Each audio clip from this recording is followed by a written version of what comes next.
I bumped into Dan. We're at a Cat Empire gig on the streets of Vancouver, and I've discovered that Dan is at his first ever World Cup.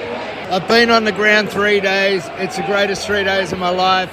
I didn't know I was coming a week ago, and I booked it. It is amazing. You got to do it. Do it. Just do it. It's nice to meet you. What's your name?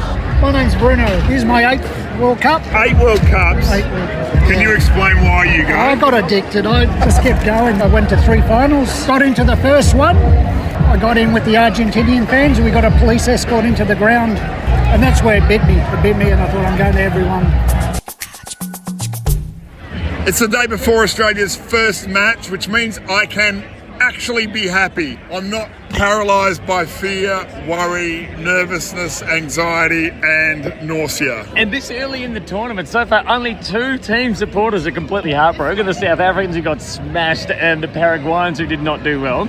But for every other country, every other group of supporters, there are smiles on faces, there's happiness in the air and possibility everywhere. You know what else is in the air? Cannabis.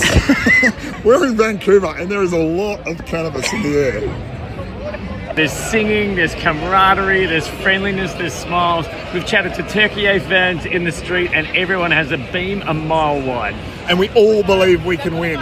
Someone said, who do you think's going to win the World Cup? I said, Australia. Who do you think's going to win the Golden Boot? I said, Erin Kunda. Only today.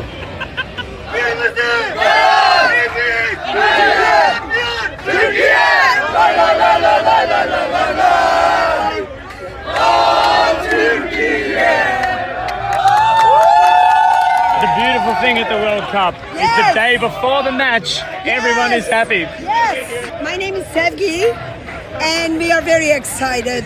We drove 13 hours just to come to watch the game. Harry Soutar! Harry Soutar! He drinks the vodka, he drinks the Jaeger, he's that fucking massive! Hey, I reckon I found the first publicly owning the moment Bosnian fans. Oh, we're from Vancouver, originally from Bosnia. My name is Sonja. Tell us about Bosnian football. Are you a powerhouse? Did you qualify easily? It was a very difficult road, but we were total underdogs. I don't think anyone expected us to pass and beat Italy, but we have a great team and we deserve to be here and we're going to own this. Tell us about this Canadian team. Who are we looking out for? We have Jonathan Davidson. He's not too bad. He plays out in Europe as well. What's your prediction for the game? I'm excited. Yeah, I think probably 2-1 for Canada. I'm hoping they don't disappoint because they can be shaky sometimes. And it's their first big stage World Cup, so... We'll be watching you, Benji. I'll come and speak to you when your first goal goes in. Okay. So this is exactly what you love about football. Canada have dominated, Bosnia are about to score. Can I just say I predicted that with bizarre accuracy. Bosnia have turned in a corner for a very simple goal and the Canadian crowd at the Fan Fest is silent. When you're in a very one-sided and partisan crowd, the eerie silence when the other team scores. I used to be in Sarajevo. I'm with Brian in the queue for a drink at half-time in the Canada-Bosnia match, and he's wearing a Toronto Blue Jays shirt, which is a baseball team. Brian, tell me about Canadian soccer. Well, Canadian soccer is a funny thing. It's the third sport most of the year, except when it's World Cup, then it's the number 1 sport. So between baseball and hockey, football isn't in the national psyche most of the time, but it seems to have swept the country pretty well for the World Cup. Oh, it has. We've really come together as a country, and it makes me very proud to be a Canadian. And as a host city, Vancouver has done a great job. We feel brilliant here. Australia are playing tomorrow, and we don't feel like we could be in a better place to enjoy ourselves. Well, we love the Socceroos. Canadians are almost Australians. We feel exactly like you guys, right? We get screwed over by America just like you guys do. We are Australians, right? Hey, go up to Whistler, it's Australia. And before the game today, when the host nations were announced pre-match, the Canadian fans booed the US. If it was in Australia, I'm sure you guys would have done the same. We would exactly do the same thing. And so it's nice to unite over a common enemy. So Brian, 1-0 down at halftime. What do you think's going to happen? We better come out strong, right? Get the ball on David's foot and then see what happens. He's our best player. I got confidence in him, so we'll see. Lovely to chat to you, Brian. Thanks. Thanks.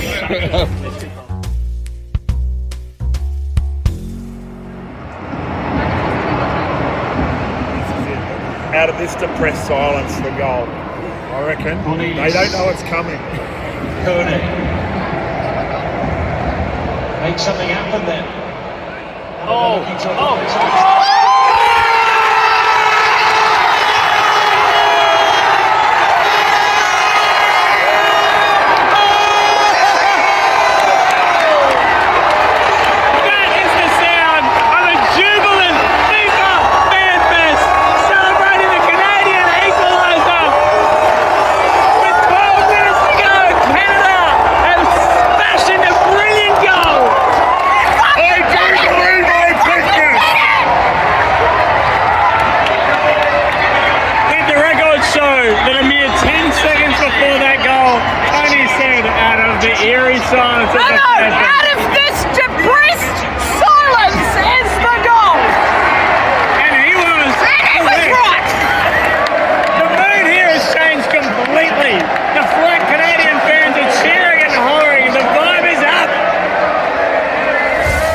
I'm with Ahmet, Turkish fan.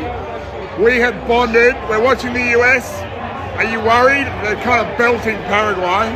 Not really. I feel like they're both not great as Turkey. So on a paper, we should be a number one. You've had swagger, Ahmet. You've told me that you've got the US covered. You've told me you've got Paraguay covered. But have you got Australia covered tomorrow? I feel like Turkey will make it number one in that group. Who are the guns? Who should we watch out for? Arda Güler, if he plays, Yıldız, Kenan Yıldız.